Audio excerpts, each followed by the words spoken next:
I pointed that out, and it was an American interviewer, and he said he was in the Midwest. He said, we say bubblers. But anyway, so... And some people in South Australia say water fountain too. Oh, do they really? Yeah. Oh, okay. Yeah. Oh, that's interesting. Yeah. Yeah. So there used to be this thing to try and change my... the words. Right. But now I really push back a lot and say if it makes sense in context, then leave it there. But there are some things like the trunk of a car instead of the boot of a car, and you don't out of the story if they're thinking what's that person doing. What are they? That wearing their thongs. Yeah, and that things like that where they just think, oh my goodness, what's going on? But they do Those seem Aussies are crazy. Yeah, that's right. But they do seem to really love the language of it. And that feeling of being in Australia. So what happens when you do come up against something like that? The trunk of a car, for example, does it get changed to trunk in the American versions of the book? Exactly. Then I say, you can change it in the American version. Okay, but we still get the boot of the car. Yeah, you still get the boot. I'm not, Because we'd be reading a book about a flight from Hobart to Sydney and then someone's getting in the trunk of a car going, what's happening here? Exactly. And I touched on it earlier, but some of your other books, Big Little Lies, Apples Never Fall, Nine Perfect Strangers, they've all been turned into extremely successful TV series. I enjoyed every single one of them.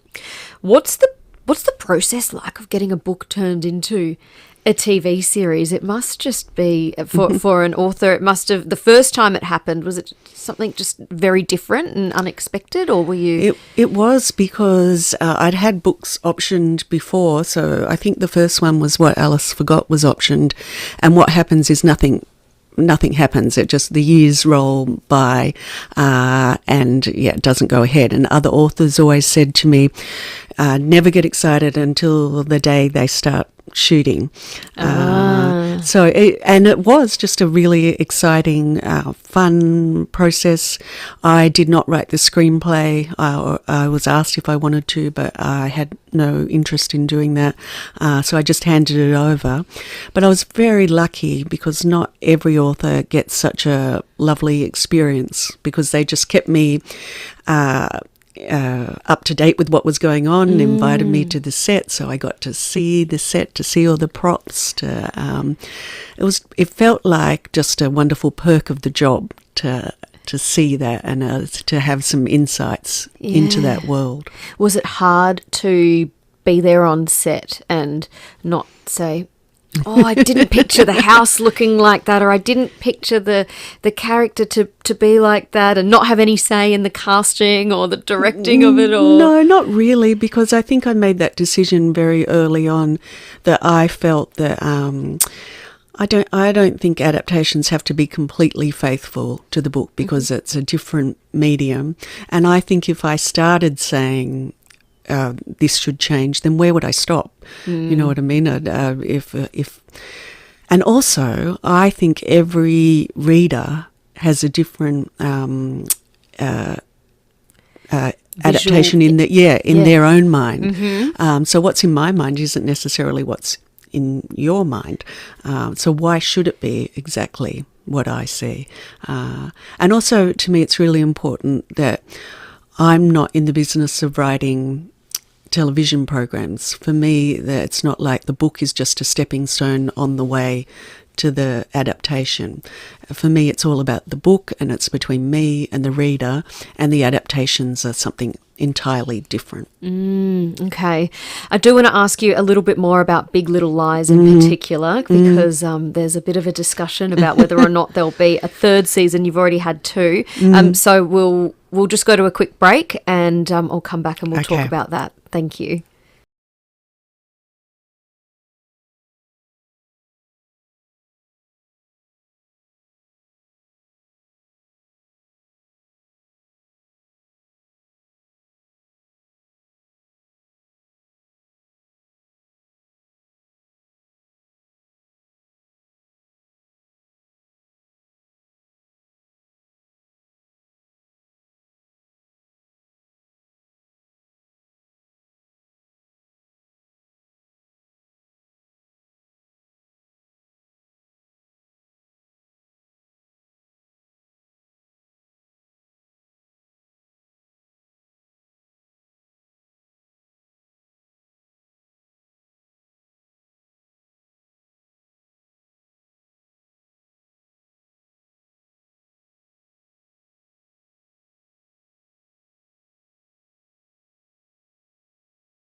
With Stacey.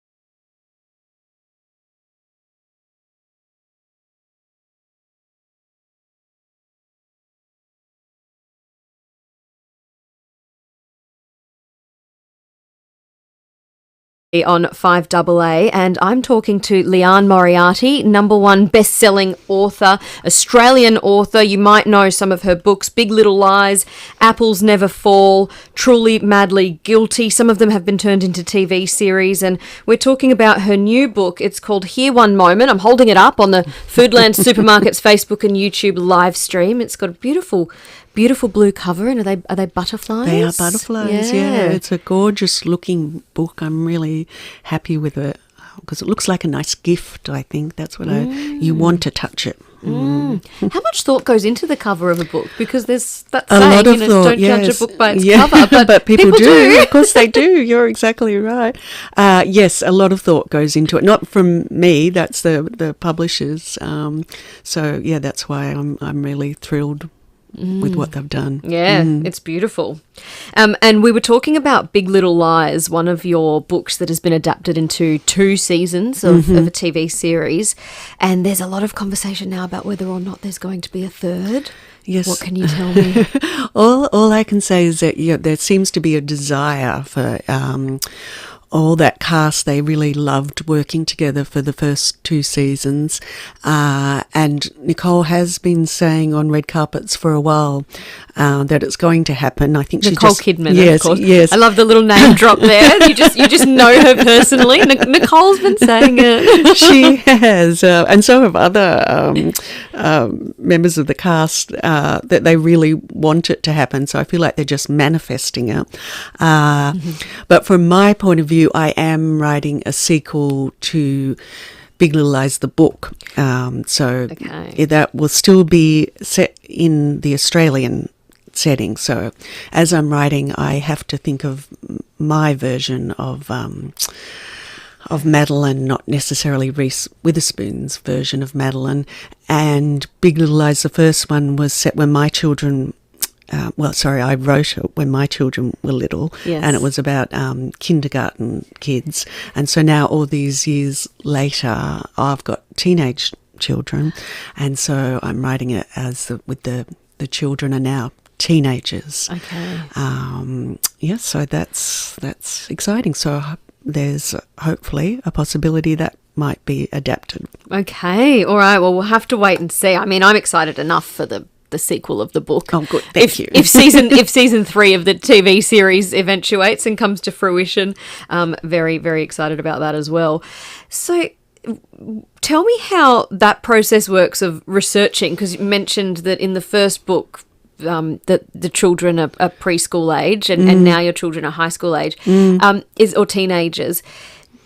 How do you make sure your books are real to or true to life? If you're writing about, for example, now without having preschool aged kids, there could be parents out there reading the book saying, "Oh, that doesn't happen," that's not. Yeah. Well, it's interesting because when I look back on Big Little Lies and I picked it up to think about writing the sequel, and just reading some things that I'd forgotten about what it was like to, I'd forgotten about how your children are still in booster seats until they're past 7, I think it is. So it all goes out of your mind. So I guess the way I get around it is by writing about what's going on in my own life. So my characters in my books have got older along with me. But yeah, you can remember, and you can ask people, and then you have the editing process. People pick up things and say, no, that's not right. You've forgotten. But of course, my experience of bringing up children 10 years ago is probably different again today. So if I'm setting it today, there would be lots of little things that would be different anyway. So much has changed in that time, even technology-wise. Yeah, exactly. That's really interesting, actually. And I wanted to ask you as well about, I've mentioned some of your books and just the sheer amount, number that have sold, over 20 million copies worldwide. I think 3 million of them are in Australia and New Zealand, and the rest... Might be 4. No. Anyway, it's a lovely number. Yes, it is. And the fact that the majority of them have sold internationally... What was that like when your first book that was really successful internationally came up? I don't know, did you get the email saying, this is a best-selling author in America? Or I got a phone call, and I was in a Sydney car park taking my daughter, who was very little, and so she's 14 now, so she was little enough that I was carrying her on my hip, and I'd just dropped my little boy off at school, and I got the phone call to say that it had hit the New York Times bestseller list, and I can always remember because I was going in to a cafe to have breakfast with her, and instead of having muesli and yogurt, I had French toast. Oh, so, a treat. Yeah, it was a treat. So Good now on you. whenever I hear the words New York Times bestseller, I can taste maple syrup. Oh, beautiful. Did you have a little celebratory Bellini or something with breakfast as well? No, I did. Not with my little girl. But maybe later that night. Fair enough, as you should. Very well deserved. How, I want to ask about the length of time, the process from obviously writing a book, and then you were talking about the editing process as well, and then you going through, I guess, with artists, sorting out the cover. Yeah. So it's a long process, although I know some authors can do it much quicker. So for me, it seems to have been taking about 1 year to 2 years to write a book, and then there's the process of...